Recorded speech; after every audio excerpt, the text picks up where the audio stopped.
Vous nous parlez, Virginie, de ce qui s'est passé hier soir dans le foot portugais. Moussa Marega, un joueur de Porto, qui a quitté le terrain parce qu'il était victime d'insultes racistes. Pour vous, l'arbitre et ses coéquipiers aurait dû le soutenir. Si on veut vraiment lutter contre le racisme dans le foot, il va falloir passer à la vitesse supérieure. Oui, ça doit être un des enseignements de cette triste soirée au Portugal.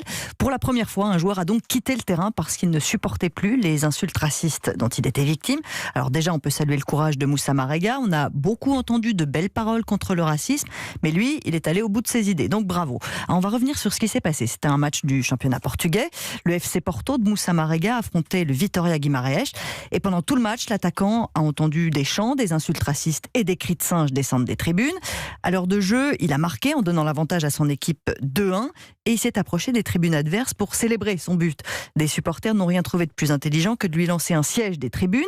Excédé, Moussa Marega a soulevé ce siège, la réaction de l'arbitre, carton jaune. Alors d'accord, c'est dans le règlement, mais à un moment, il faut peut-être lever la tête de ce règlement et appréhender la situation dans son ensemble. Punir un joueur victime d'attaques racistes, est-ce que c'est vraiment ce qu'on attend d'un arbitre ? 10 minutes plus tard, Moussa Marega n'en peut plus, il veut quitter le terrain. Et que font ses coéquipiers ? Ils le retiennent.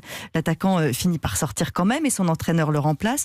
Ouf, ils ont évité le scandale et les points perdus. Enfin, en tout cas, les points perdus. Pas sûr qu'ils aient évité le scandale. Vous nous parliez il y a quelques semaines de Kylian Mbappé qui a appelé tous les joueurs à quitter le terrain en cas de chants racistes ou de cris racistes. Pour vous, son équipe aurait dû soutenir Moussa Marega ? Mais est-ce que vous imaginez le message que vous envoyez en essayant de le retenir ? Allez, c'est pas si grave, des insultes racistes, on a quand même un match à gagner. Pardon, moi je m'adresse aux joueurs, si un de vos coéquipiers est victime de racisme, soutenez-le, votre devoir moral c'est de quitter le terrain avec lui, pas de chercher à le retenir pour ne pas perdre le match, sinon ça recommencera. Il n'y a qu'en arrêtant le spectacle que les racistes des tribunes seront punis, ils ne peuvent pas comprendre autrement, il ne faut pas trop leur en demander non plus.